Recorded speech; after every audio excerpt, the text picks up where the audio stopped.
नमस्कार दोस्तों।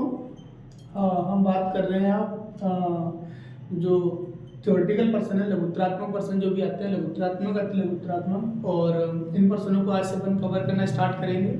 और इन पर्सनों को अपन देखते हैं जो 2, 3, 4 नंबर के परीक्षा में पूछे जाते हैं बार बार, लेकिन बार बार पूछे जाते हैं। और कुछ पर्सन ऐसे हैं जो हर परीक्षा में बार बार रिपीट होते हैं। तो आज से अपन लेके चल रहे हैं 12th क्लास के भूगोल के महत्वपूर्ण पर्सन है, उन पर्सनों की चर्चा अपन करेंगे। तो आज जिसकी चर्चा करने वाले हैं वो पर्सन हमारा अध्याय 6 का है, और ये है भारत लोक अर्थव्यवस्था का। दो ज्योग्राफी पढ़ते हैं, एक पढ़ते हैं मानव भूगोल और दूसरी भारत लोक अर्थव्यवस्था।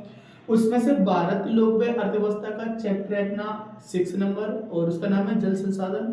और उसमें से एक पर्सन है ये जो बार बार रिपीट होता है, और पर्सन है हमारा भारतीय राष्ट्रीय जल नीति 2002, और ये बार बार आती है। ऐसे मान के लो ये परीक्षा के हिसाब से रामबाण पर्सन है, इन्हीं को लेकर चल रहे हैं। और एक चीज और बता देता हूँ, इससे पहले हमने वन लाइनर पर्सन पे जो एक नंबर के पूछे जाते हैं वो पर्सन हमने कवर किए हैं, तो उनको भी देख लेना।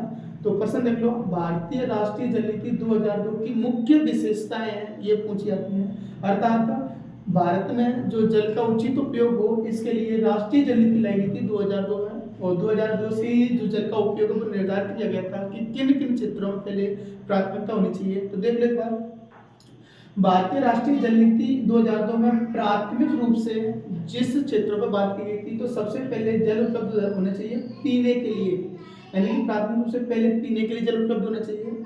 उसके बाद सिंचाई के लिए उपलब्ध होना चाहिए। उसके बाद जल शक्ति के लिए उपलब्ध होना चाहिए। जल शक्ति हम बोलते हैं विद्युत बनाना। इसके बाद नौकायन के लिए उपलब्ध होना चाहिए, अर्थात नौ परिवहन के लिए, यानी कि जो जलमार्ग परिवहन होता है उसके लिए। उसके बाद उद्योगों के लिए उपलब्ध होना चाहिए। और उसके बाद अपन कहें तो जल व्यवस्था इनके लिए निर्धारित किए गए थे। और उद्योग के बाद अपन ले सकते हैं अन्य क्षेत्रों में। तो सबसे पहले किसमें, तो पेयजल के रूप में, उसके बाद सिंचाई के रूप में, उसके बाद जल शक्ति के रूप में, उसके बाद नौकायन के रूप में, और उसके बाद उद्योगों में। तो ये काम में लेने की बात है वो कही गई थी किसमें, भारतीय राष्ट्रीय जल नीति 2002 में। इसमें पहला पॉइंट कौन सा है, तो इधर देखो, तो सबसे पहले सिंचाई एवं बहुउद्देशीय परियोजनाएं जितनी भी चल रही हैं, उन सभी परियोजनाओं में पीने का जल है वो घटक के रूप में शामिल होना चाहिए। सबसे पहली बात, यानी कि जितनी भी सिंचाई उद्देश्य परियोजनाएं हैं या बहुउद्देशीय परियोजनाएं हैं, उनमें पीने का जल सबसे पहले उपलब्ध होना चाहिए। और मुख्य रूप से उन क्षेत्रों में जहां पर पीने योग्य पानी की कमी है, यानी कि पेयजल का कोई भी विकल्प वो उपलब्ध नहीं है, तो ऐसे क्षेत्रों में सबसे पहले पीने का जल है वो घटक में शामिल होना चाहिए। पेयजल सभी मानव जाति यानी कि सभी तो मनुष्यों के लिए और सभी प्राणियों के लिए प्राथमिक रूप से उपलब्ध होना चाहिए। इसमें सबसे पहले बात यह कही गई है, प्राथमिक रूप से जो जल है वो पेयजल के रूप में काम होना चाहिए। तो इसमें सभी तो मानव जातियों के लिए और सभी प्राणियों के लिए प्राथमिक रूप से उपलब्ध वो होना चाहिए। भौमजल के शोषण को सीमित और नियमित करने के उपाय करने चाहिए। भौमजल उस जल को बोलते हैं जिसको अपन भूमि से निकालते हैं नलकूपों के जरिए, कुओं के जरिए, या फिर हैंडपंपों के जरिए, या समरसेबल के जरिए, उसको बोलते हैं अपन भौमजल। तो भौमजल के शोषण को सीमित और नियमित करने के नियम है या जो उपाय है वो करने चाहिए, अर्थात भौमजल पर निर्भरता है वो कम की जानी चाहिए।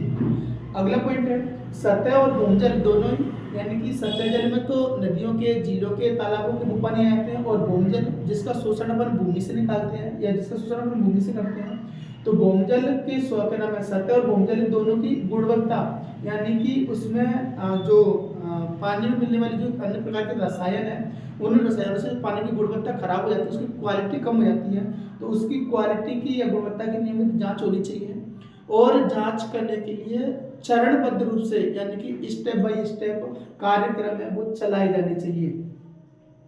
अगला पॉइंट है जल के विविध प्रयोगों में, यानी कि जिन जिन क्षेत्रों में जल का प्रयोग किया जाता है उसकी कार्य क्षमता बढ़नी चाहिए। कार्य क्षमता का तात्पर्य है जल को एक बार काम में लेने के बाद उसको इस रूप में बदल देना चाहिए कि उसका उपयोग दोबारा से किया जा सके। दुर्लभ संसाधन के रूप में, दुर्लभ संसाधन का मतलब है वो संसाधन जो पैसों से भी प्राप्त नहीं होते, काफी कीमती होते हैं, तो उनको बोलते हैं दुर्लभ संसाधन। तो दुर्लभ संसाधन के रूप में जल के लिए जो जागरूकता है वो फैलानी चाहिए, यानी कि हमें भी जल का संरक्षण करना चाहिए और अन्य लोगों को भी जल के संरक्षण के लिए जागरूक करना चाहिए। शिक्षा विनिमय यानी कि शिक्षा के माध्यम से, उपक्रमणों यानी कि किसी भी काम को करने की जो कोशिश होती है, उपक्रमण मतलब उस काम को करने की जो कोशिश है वो, प्रेरकों यानी कि प्रेरणा के माध्यम से, और अनुक्रमणों, अनुक्रमण मतलब क्रमबद्ध रूप से यानी कि स्टेप बाय स्टेप लोगों को समझा कर, तो इसके द्वारा जो जल का जो संरक्षण है उस संरक्षण को लेकर चेतनाएं यानी कि लोगों को जागरूक है वो किया जाना चाहिए। तो दोस्तों प्रश्न बार बार आता रहता है एग्जाम में, और इस बार भी इसके आने की संभावना है वो प्रबल रहेगी, लगभग आने की संभावना रहेगी इसकी भारतीय राष्ट्रीय जल नीति 2002 की। तो ये प्रश्नों की श्रृंखला शुरू की है, इसमें वो सारे प्रश्न कवर करेंगे जो 2 नंबर 3 नंबर या 4 नंबर के प्रश्न में कवर होती है। तो देखते चलिए, और ये अध्याय 6 का ये याद रखना, अपन स्टेप बाय स्टेप लेके आगे बढ़ेंगे, और स्टेप बाय स्टेप में जैसे अभी चल रहे हैं भारत लोक भारत व्यवस्था के, और इसी क्रम में अपन अगले वाले चैप्टर के भी प्रश्न है वो लेते रहेंगे।